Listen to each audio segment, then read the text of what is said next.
All right. Good day, everyone. Today we're gonna focus on Docker and Docker Compose, and I would like to take a moment to kind of go over why, as a systems engineers, the platform engineers, the DevOps engineers, and in general in this area, in this space, why do we use Docker and why is it really essential for the AI? So this part of the course is called Docker Essentials for AI and for DevOps engineers. Again, if you have any questions, please reach out to me. But we're gonna get going. You will see there's two versions of the document. I'm going through by version 2. I will share the version 1 of this document as well. There's only slight differences in the slides, but I will only focus on the version 1. So again, in my posts, you will see there's going to be two versions, version 1 and version 2. Please feel free to use both. These videos are really, really good too, so that you can, for example, you're having a lunch or something, you can just, go over this, watch it, and then try to, um, you know, um, focus on your work for the related to the AI. So let's get going. So a lot of times what you've been seeing is me sharing the screen, the Docker desktop, and trying to do my development with the different AI agents, the one that the financial advisor and especially the pneumonia detection AI agent. I've been using Docker Compose, and I'm gonna go into the details. Why do I use Docker Compose?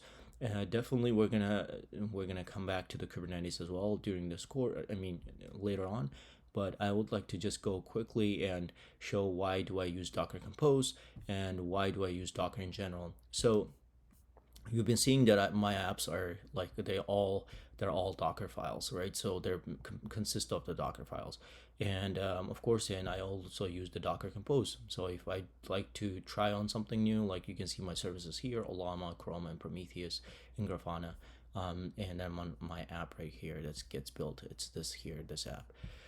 So I try to use Docker and Docker Compose. The reason is because it's really, really easy. It's much more simple than the Kubernetes. Usually, what happens is the Kubernetes space is really huge, and what I like to the rule that we're gonna stick to is just remember the rule: local development. Anything that you do local lab work or something little quick demos, use Docker Compose. Anything that's going into the production much more professional scale, use Kubernetes. So you're not going to take a Docker Compose and then put it into production. That's not going to happen. It's not the best practice. But what you want to do is don't spend hours and hours playing something on the trying to do deployment on the Kubernetes when you have like a little demo to show to some stakeholders or some other people. Try to stick to Docker Compose. So the rule the rule number one is stick to Docker Compose because of simplicity, right? So we're talking about the simplicity. So all right, so Docker is a platform that packages applications into containers. Containers include everything you need to run your app, code, libraries, and dependencies, so it works anywhere. I know that a lot of you know about the Docker, but the reason I bring this is because I wanted to show why we're deploying our AI agents in the Docker, and this is more of a why Docker in AI space. So think of that way.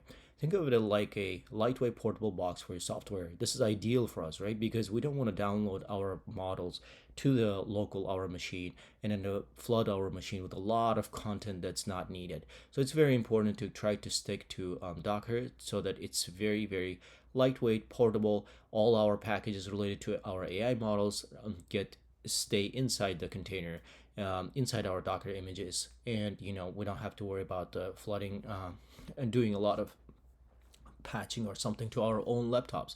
Key benefits: consistency across machines. So whatever we deploy, whatever we work on, develop, like for example in here, I can just take this app and then just deploy to the GCP, or AWS or Azure, any of the cloud providers, or anything like a hybrid, even like let's say I have on-prem systems, I can deploy it there as well.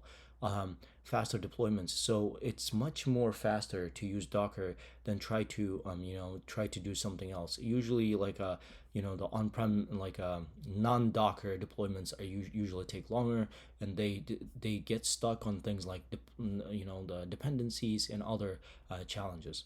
Easy isolation between apps. So the best part about the ideal thing is you divide your parts of your application to services. It's the same thing as microservices. So what you're trying to do is like kind of slice slice your app into different pieces. So in this app here, the project number 3, you guys, I'm gonna share the video with this as well later. You can see my API portion right here, my Ollama portion separate, Chroma separate, Prometheus and Grafana are separate. So it kind of isolates each of the pieces as the different containers, and it's so beautiful. Easy isolation between apps, smaller than virtual machines. Virtual machines tend to be a little bit bigger, so we try to stick into, like, we try to package these into smaller pieces, so it's much more easier to kind of handle them. Example: run a full AI model in Docker and move it from laptop to cloud with no changes. That's so what we're trying to do is, let's say we're trying to test a model. We built that model, we pull it from the Ollama registry, and then we try to go in there and pull the model, whatever model we're working on. So for example, if I go into Ollama.com, so if I go in here, so I'm going to go to the registry, common registry, you can see all these different models. So I'm trying to test, let's say, lava, right? So this model right here. So what I can do is that just test this within the Docker file, create a separate Docker file for my app, create it really quick, test it, and then boom, done, destroy it. Same thing goes for all other Gemma by Google, all these like a different models. So it's very, very important that the key here is to try to kind of simplify things, right? Guys, stick to simple things.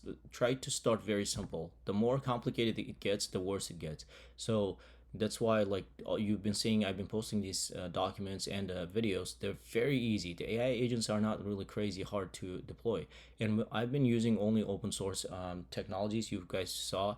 So yeah, just try to stick to the open source.